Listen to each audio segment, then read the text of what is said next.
ended up with my friend Haris at Viva Wallet when he started it. 4 co-founders, we started, then a fifth joined.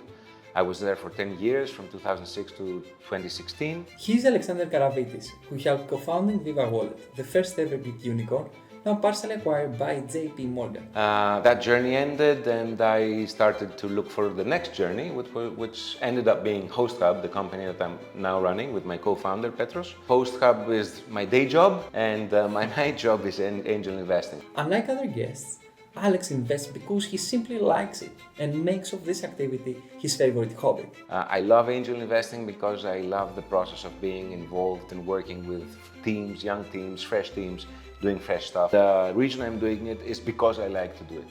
Okay. And everything else comes second. Okay. Making money will be like a nice cherry on top. Stick with us to know Alex's approach to angel investment, his preferences, and his unique advices. According to recent estimations, Greece is becoming one of the top European hubs for tech startups. So, how can local startup founders attract the attention of angel investors and raise funds for their projects? We went straight to the source and asked the angel investors themselves what catches their eye and opens their wallets. So, through the lifetime of a startup, starting from the very early pre-seed stages, like an idea on a napkin, to then the seed stage, and then the growth stage, and all those stages, you usually the best fit for getting investment is from different types of investors. So, in the very early pre-seed stages, it's usually friends and family, an angel investor. And then as you start growing and get some traction, you get your first revenues, then you start reaching out to venture capital firms. Yeah. So as an angel investor, it's very difficult for an angel investor to invest in the second or third round because then the valuations are very high and the economics don't work. So for an angel investor to actually make money from angel investing, they need to invest in a lot of startups and very early. And because then the valuations are low, so you can afford to invest in many startups. Yeah. And if you're lucky, one of them becomes like a very big company, and then you make your money 2 or 3 times in total. Okay. It's the same principle as the VCs have, but for us, you need to get in very early. You need to be the first ticket so that you get the very low valuations, so that your multiples makes sense and can cover for the losses of the other companies. It's more like a high risk and reward. Exactly. That stage. Spray and pray is the name of the game. As Alexander makes clarity on his preferred entry stage, let's count his pockets when it comes to entry tickets. What is like the highest ticket you have given to a Greek startup, and what is the lowest? Okay, so the lowest is something like 5,000, and I've done a few of them. I've done 17 angel investments so far since I started, past 8 years, I think. And the largest one is in the company that one of my previous co-founders at Viva created, called NetData. His name is Kostas Chaousis. And this is a deep tech server and metric monitoring system for servers and cloud systems. Okay. And it had the best potential to become something very big, and it's going very well. And that's where I invested the largest sum that I have invested in a startup. Given his experience in creating multiple companies and supporting several startups, we now ask Alexander for his opinion about team building. So I'm blessed and lucky to have built teams in previous companies and also now with Hosthub. Now, what I have understood and what I've seen to be true is not so much the individual value of every individual contributor or member of the team. It's more about the aura and the communication and the team dynamics. Okay. So you can have 20 team members, none of them are stellar, but they have a very good communication and relationship between them, and they've built a great team culture. Okay. And this will work much better than having 20 stellar individual contributors that can't talk to each other. Okay. So it's not so much about the individual contributor if we're talking about teams and not founders, right? Yeah. If we're talking about teams, it's more about the team culture. Yeah. And this is something that, of course, it's in a very large part luck, in a large part work to be done before you hire. So they say, hire slow, fire fast. So you need to make sure that whoever you get into your team can fit with your team culture. And this is the number one important thing when building teams everywhere, not just startups, in any type of company. Culture is king. It's what makes a company thrive. It's not individual contributors, level or expertise or anything. Yeah, we'll go over cultural soon because that's also very important to highlight when it comes to Greece and other markets in the world, especially for startups. I wanted to ask you something specific about your best investment and also, if you want to disclose it, your worst investment. The best investment is the one that you exited from and made money from, right? Of course. I have one exit in my portfolio so far in the 8 years, and it's a long game. It's not a fast game, it's a long game. So to make money from angel investing, you need to wait 10, 15, sometimes even 20 years. Wow. Okay, so it's not like a get-rich-quick scheme. You need to wait. You need patience. You need to be there, and you need to invest in many different companies until you get to the one that makes your money back. Yeah. So yeah, the longer I'm doing it, I think I'm getting better, and it's showing in the quality and the path of the growth rate of the newest companies. I would say most of my angel investments are in the areas that I understand better, like travel tech, for example, because Hosthub, the company we've built for the past 8 years, is in travel tech, so it's easier for me to understand where there's potential. And so that's the path. The more I invest, a little bit better I get every time. Okay, I see you don't want to disclose specific cases. Maybe let's talk about the industries and markets. You mentioned travel tech. Is travel tech the industry that right now has the biggest slice in your portfolio as an angel investor? Probably yes. I've invested in, I think, 4 or 5 travel tech startups, and the rest are spread across different markets. And I've invested in Robotics, which is they're building a robot that goes into the fields and kills the plants that you don't want with laser beams. Oh, wow. Another one is Mood. It's a startup that's doing ticketing for events, and and it's also discovery for live events and music and concerts and stuff like that. And they have an amazing team, and I think they're going to do very well. So there's various different startups in various different markets, but I would say the largest chunk is probably in travel tech. If you had $1 million or euro, because the exchange is better than you right now, in front of you. Yeah, the difference is bigger now. Yeah, it's bigger. We cannot overlook it. Yeah. To which industry or market would you invest in? And you are not allowed to say travel tech, because I know that it comes from your heart, so something else. Look, I'm not going to say AI, because AI is not an industry. Yeah. AI is like an infrastructure right now. Of course. AI is in shipping, AI is in travel, AI is in every industry out there. I think maybe business tools, like infrastructure for business teams and startup teams. Maybe that's like what Slack did. Yep. Maybe something similar, maybe something in that space. Alexander shared with us his interest in AI, which is why we further investigated this topic and its correlation with startup founding. You mentioned AI, and I know that recently you had a talk about that. To which extent do you see it as a fundamental element to have right now in any business plan and across any industry? Yeah.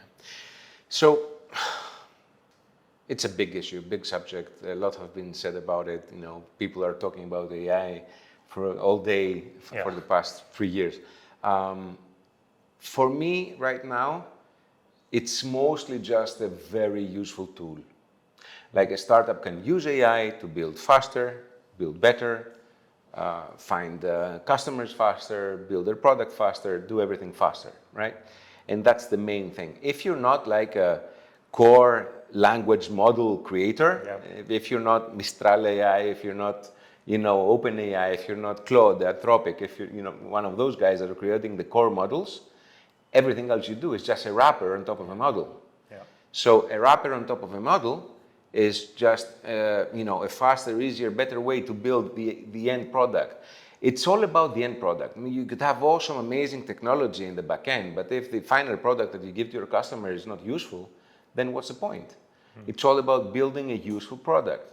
Now, we at Hosthub, for example, we were the first to incorporate AI into the product by building an AI responder to guest requests. Okay. So, and we've actually done that with the collaboration of a Greek startup that we've invested in called Prime Host, and they're building a set of custom tools and mechanisms and infrastructure that, of course, in the back end has some sort of an LLM, if it's Gemini or if it's Claude or whatever. But they've built a whole infrastructure that allows this to work correctly. Yeah. So when a guest, for example, asks, what's the Wi-Fi password? How can I switch on the hot water? What time can I check out? Stuff like that. Instead of the host having to respond to the same inquiries again and again every day, the AI takes over and does a very well job of it. Yeah. Okay. So I would say from my whole portfolio, the most core AI startup is Prime Host. And then most of the others, sooner or later or more or less are using AI in some part and process of their operations or their final product. Yeah, because right now at this point of our history, I will really see an angel investor asking why AI is not used in a specific business plan, if rather than will you use AI? Anything you do can be augmented by AI. Anything, from support, marketing, sales, operations, product, anything you do can be augmented by AI.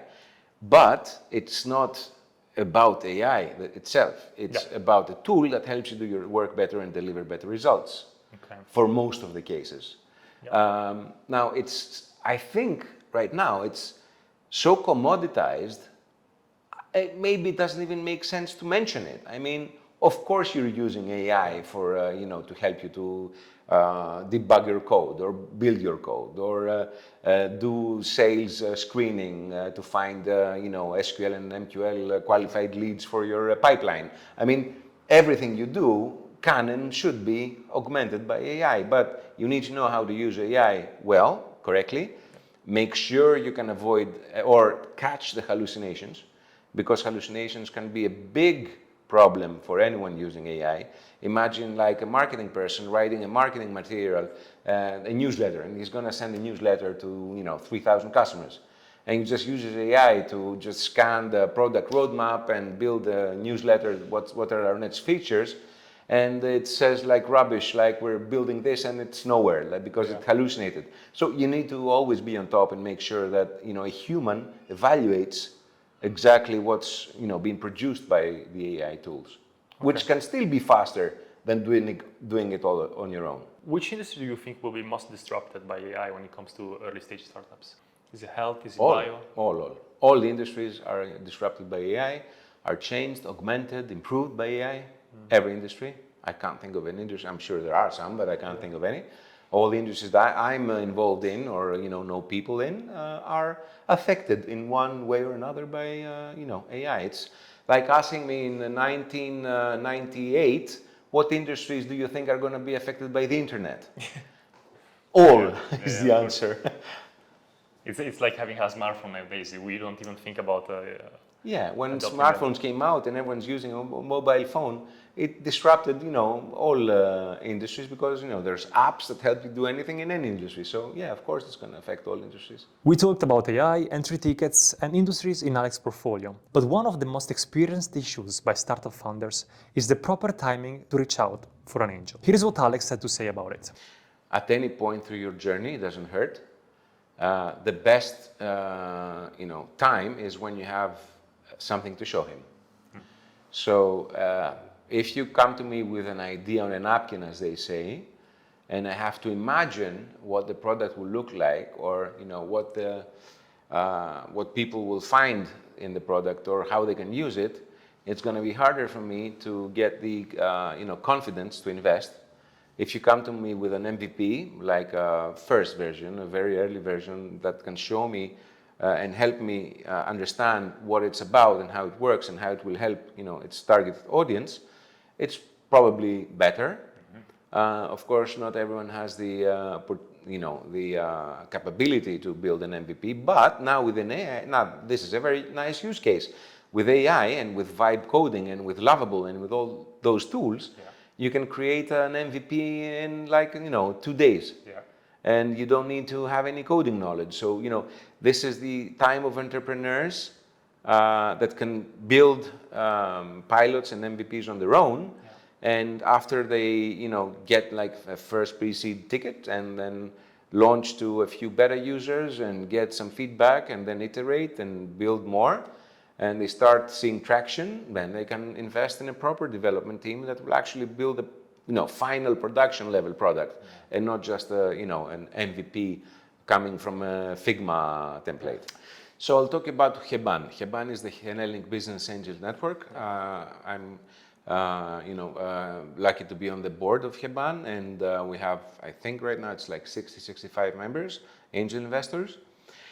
And the way that HBAN works is that every member of the organization has his own network, his own group of friends or people they know or colleagues or business colleagues, wherever. And let's say they find a startup that they want to invest in. So after they decide they will invest in a startup, they bring that case to HBAN. We have like a Slack group where we discuss the opportunities. Okay. He brings the opportunity, he says a few things about the case, and then, let's say 10 members are interested, they get on a call with the founders, they discuss. If they're continuing to be interested, they go to a second call, and then we do an investment. Okay. So that's a process through HBAN. So you will advise mainly through HBAN and then they reach to you, or? The best way is just go to LinkedIn, find HBAN members, find the one that is closest to your industry, and reach out for help, like consulting or half an hour of his time, and ask for something like, I'm building this and this and this, could you spare 20 minutes to give me your feedback and some ideas how to make it better? Through that process, if he sees what he likes and he's interested, he will, continue the conversation in terms of potential investment in the future. I think that's the best way. Recently, it was estimated that for each startup funded in Greece, 5 or 6 more are set up by Greeks abroad. In a connected world like ours, is it still fundamental for Greek entrepreneurs to relocate abroad? It's much less needed now for a startup to relocate to a hotspot of startups. Like going to Silicon Valley 10 years ago was a must if you wanted to grow internationally. Yes. So if you wanted to raise international funds, you wanted to grow internationally and become a global success, you had to relocate to Silicon Valley. It was just a no-brainer, right?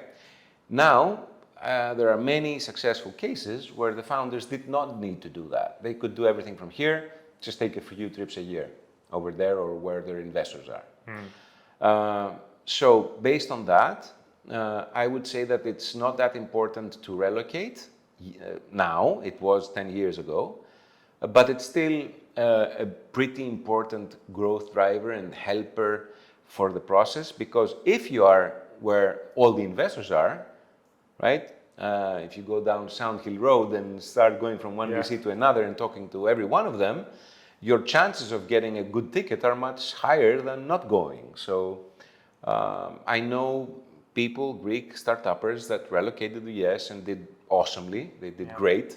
They had huge exits or huge investments.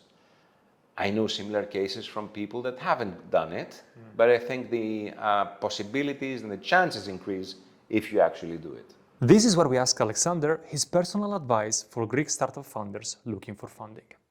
Keep on grinding. The best entrepreneurs are the ones that never give up. Even if they hit a door, they turn right and they run until they hit another door. And then they turn more to the right and then they run until they hit another door. And at some point, one door will open and you're going to go through. So never give up. If you're truly passionate about something, you're going to succeed. It's all about passion.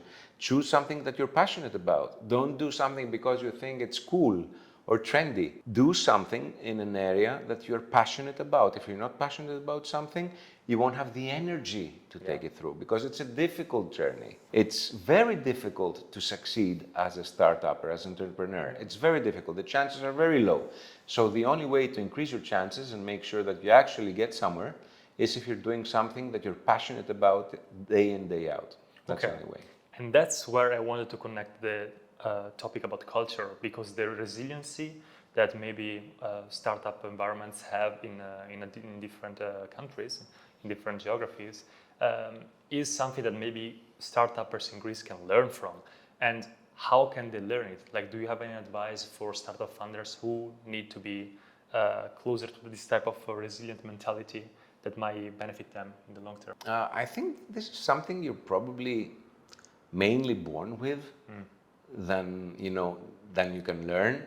I mean, there are specific character traits in humans that are mostly innate. Mostly, you're born with them. Yeah. For example, if someone is stubborn, this is not something he learned. He was born stubborn. If you're like a procrastinator, this is not something you learned. You were born a procrastinator. Now, there's opportunities for both of those. There's opportunities for everyone, probably in different paths, probably in different industries or types of jobs. But it takes a very specific type of person to become an entrepreneur. It's not for everyone. I think you need to be born with the virus. If you're born with a virus, you're a good candidate to become an entrepreneur. If you're, for example, a perfectionist procrastinator, do something else. If you're a perfectionist procrastinator, do something else. Don't start a startup. But if you're like a doer, a stubborn doer, go do it. Definitely the context you're immersed in influences you. So how could someone who's passionate about startup and entrepreneurship immerse himself or herself in a context that fosters their entrepreneurial mentality or helps the virus that you mentioned before thrive, if they cannot relocate it to somewhere else?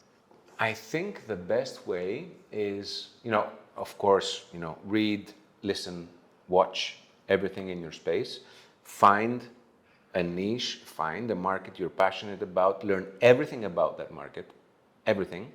Like, read relentlessly, day in, day out. Read and learn everything about your market, become like an expert in that market, and then try to find, the tools that are missing or the opportunities that arise in that market to build something that's useful for the whole market.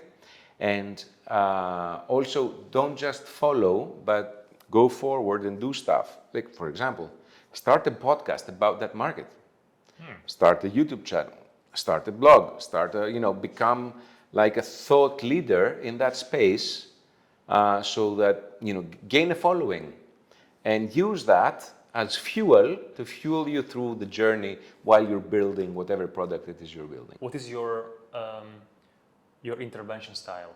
We know that there are a lot of angel investors that want to be active in the business plan of the startup. Others just leave it back and give the money and trust the process.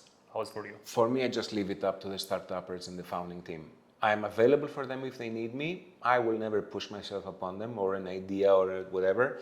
I might just mention an idea or mention a thought or mention like something they could do, but I would never enforce it upon them. It's up to them. It's their company. They decide. It's also, I'm also part of an organization called EO, Entrepreneurs Organization. I'm not sure if you've heard of it. Yeah. So it's a global organization with chapters in maybe 80, 90 countries. The Greek chapter has 100-something members. And the main thing about EO is the trust and respect environment. So there's various, networking events, learning events, stuff that's going on, but the main thing is the forum. So we are, we get together in groups of like 8 to 10 people, and this is called the forum, and we're together for many years. Okay. So someone might leave, someone else might come, but the core, team of every forum is like continuing throughout the years together. Through a very structured and safe environment, we do experience sharing. So 1 month you come, you say, guys, I got this problem, can you help out?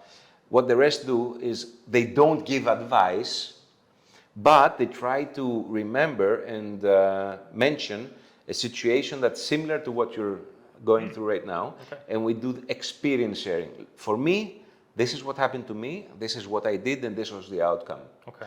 So the person that comes with the presentation and is doing the deep dive and needs experience sharing gathers another 7, 8 experienced founders' experiences. Yeah. He distills it. He keeps what resonates with him better. Yeah. And he uses that to help him resolve whatever situation he's in. Wow. Through that process, I've learned that this works much better than giving advice to someone. Do this It's or do that. entrepreneurial therapy, sort of. Exactly. So what I do is, guys, what you're going through, I went through it like 7 years ago with this situation. This is what happened, this is what I did, this was the outcome. Take and keep from that whatever you want. And this is the way that I usually work with startups. Okay. If they want to succeed, they'll find a way to succeed with or without my advice. So what's the role of an angel investor rather than just being the wallet, let's say? I may be contrarian in this view. I believe that the fuel that angel investors offer to startups in terms of the money that they give them is the most important part. And you know, whatever advice or feedback they can offer, of course, helps, but it's less than, you know, what's probably publicly perceived to be. Okay. And that's my probably contrarian opinion. I think it's more about, and the same with VCs. VCs come to you and say, we're going to help you with this, we're going to help you with that, we're going to give you this, we're going to networking and everything. At the end of the day, it's about the money. Yeah.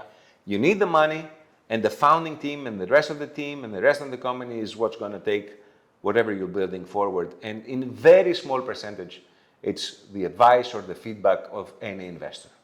That's my contrarian view. You might, you know, I'm going to get a lot of grilling probably for this, but it is what it is. The Greek market is used even by international startups as a test bed and a sandbox to try out stuff. Okay. For various reasons, and mainly, of course, you know, in the travel tech market where I'm mostly engaged, Greece is, you know, an awesome test bed for trying out travel tech products. So we have an advantage in that. The size of the country and the size of the population is ideal to try out products, and then if they work, you can, you know, go to a larger market and then go globally. One last encouragement or sentence that you want to leave our viewers with?